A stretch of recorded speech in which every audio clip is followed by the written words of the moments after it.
We got the Champions League coming back around tomorrow night in the Arctic Circle in Bodo. When we played there last year in the semi-final, everyone was like, "Oh, it's a once-in-a-lifetime opportunity." Well, it's two times in a lifetime opportunity, it seems. We're going to start off with the predicted lineup. The press conference isn't going to be done until later this evening. So, of the injury problems that we know about, what have we got?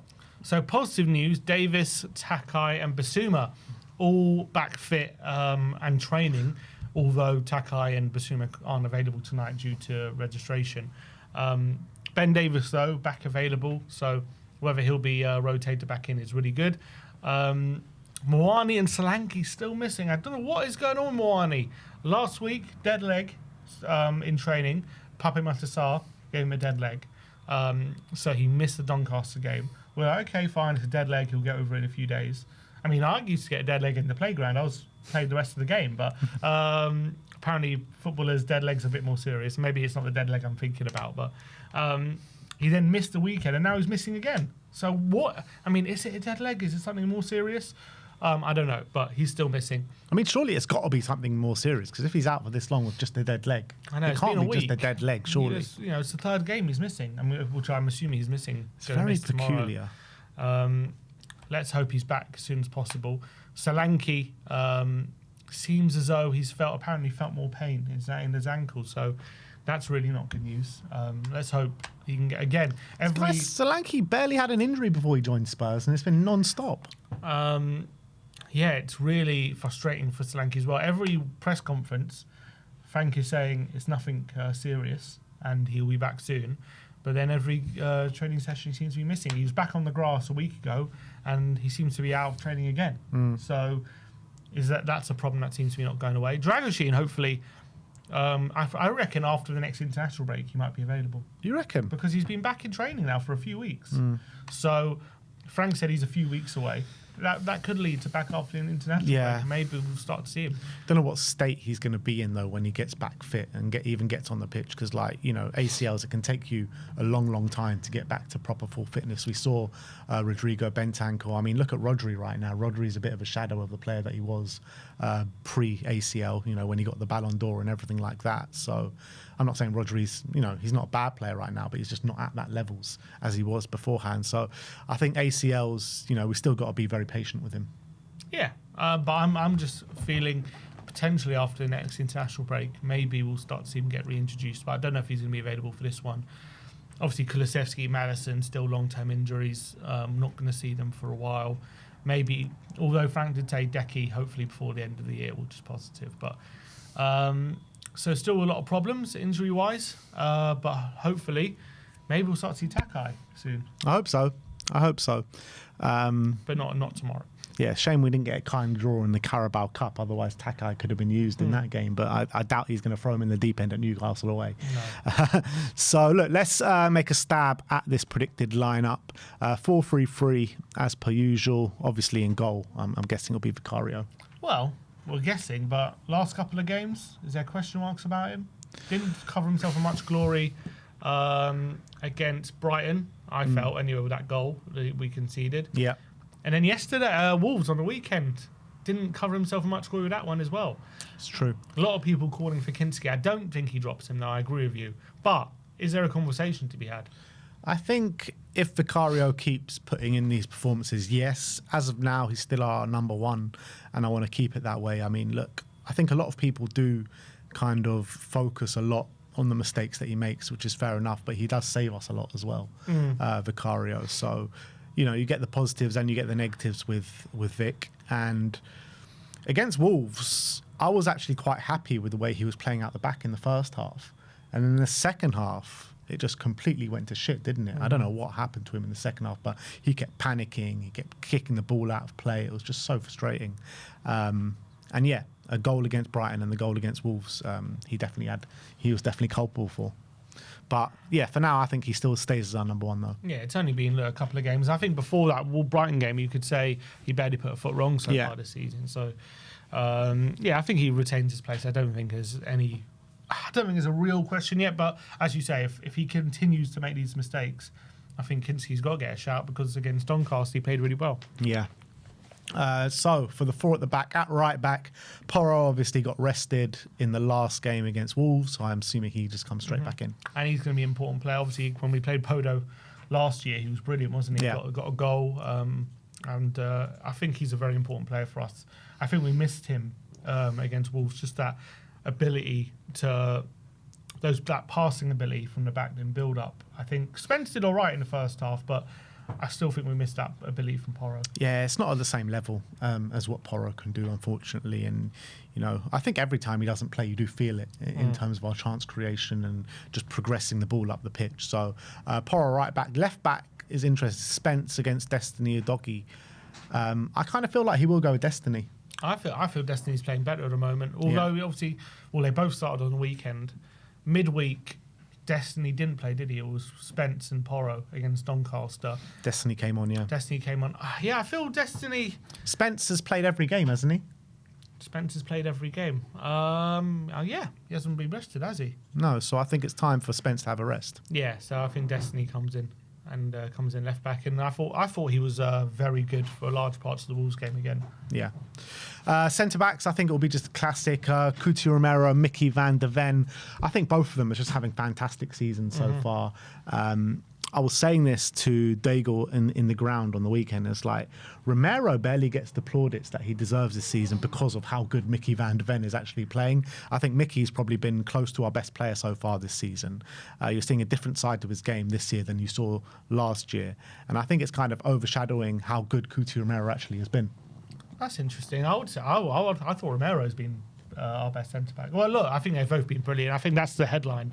Again, that partnership has been fantastic. But what I'm saying is, like, everyone seems to be waxing lyrical about Mickey van der Ven this season or all the time, and I feel like Romero, from the general perspective, is not really getting the plaudits he deserves. Maybe. Look, I mean, maybe that's the. I mean, I haven't noticed that personally. I think Romero's been getting a lot of plaudits. Look, maybe that's true. For me, I think they've both been brilliant. I agree. I don't know. I haven't seen Van der Ven get more plaudits than Romero necessarily. I mean, maybe that's something within the ground. To be fair, I've not gone to too many games this season. Maybe that's something when matchday fans notice. But I think Romero's passing ability again phenomenal. Even against Wolves, phenomenal. He is just. They've both been so consistent this season. Barely had a bad game. I think Van der Ven is doing a lot less of that running in behind, those long hamstring strain stretches, runs that he had to do under Ange last season and last couple of seasons. Hopefully that leads to less fear that this big hamstring injury is coming. Hopefully he's being used in a better way. Tried one marauding run up the pitch against Wolves, didn't he? Yeah, he did. They seem settled. They seem to be more protected as well. And Romero, I think his passing, we need to utilise it even more, I feel, because he picks out some wonderful passes and sometimes we don't take full advantage of it. I think they're both having great seasons. Yeah, agreed. So that's the back four of Pedro Porro, Cuti Romero, Mickey van der Ven and Destiny Udogie. Moving into the midfield. Every game is just so hard to pick midfield options. Yeah, I do think João Palhinha retains his spot in the six, in my opinion. I think he's been fantastic, and especially in a game like this against Bodo, where it is a potential banana skin. I know we might have went overboard with the potential banana skin last year, and we actually made quite light work of it. But again, they're going to fancy their chances. And also, I was speaking to a Norwegian fan in the fan show after the Doncaster game, I think it was. He said Bodo are going to come into this with a different team because they're mid-season now. So they're going to be in a different place physically than they were against us. And he thinks it's going to be a much tougher game for Tottenham. Very well this time round. So, look, I think, Palhinha is going to be needed. We're just going to need to keep breaking them up and making sure, because when they get into full flow with their football, it could be very hard to stop. Now, the other two positions are interesting. I think Pape starts. Yeah, I was going to say so, yeah. I think Pape has to start. I mean, obviously, we haven't seen him for the last couple of games, is it? He didn't play. He came on against the Wolves, but he didn't play against Doncaster or Brighton. Yeah. So, I mean, he's been fantastic so far this season. One of the best performing midfielders that we have, a goal threat, covers so much ground as well, which we're going to need in this game. So I think it'll be João Palhinha sitting next to Pape Matar Sarr. I mean, it could be Bentancur. Yeah, it very well could be, but I just think it will be But Pape. Gray. You know what? Archie Gray was fantastic against Doncaster, and I wouldn't be against seeing him play, but I just think he's going to side with Pape. Yeah, I agree. I think Pape. Yeah, I think Pape gets the shout. Does he do what we all want in this game and finally start Xavi in the 10? I guess he did against Doncaster, and it wasn't exactly a massive success. But No, I think he does. I think he does go with Xavi in the 10. I think that he's going to want him to break him down through the middle. I think Frank as well is someone who kind of learns as he goes. And yeah, look, he has tried him in the 10 against Doncaster. It wasn't great, but that is his position. And if we keep persisting with it, get him to learn his teammates, learn the routines, learn the system, I think he'll keep getting better and better, and he needs more time there. yeah, I'm not sure. I'm not sure if he does. I hope he does. It could be anything, but yeah, I guess Bergvall, does he? So he rests Bergvall for this one. We're thinking. Yeah, He wasn't great, was he, Bergvall against Wolves? should have got a goal. Should have got a goal. All right, we'll go with Tell here. Xavi. Sorry, Xavi, not Tell. Xavi. Yeah, Xavi in the 10. Look, right wing. Obviously, Tell is not in the squad. Yeah, right wing will be classic. Mohamed Kudus. And I like Kudus, and I think he's been brilliant so far for us this season.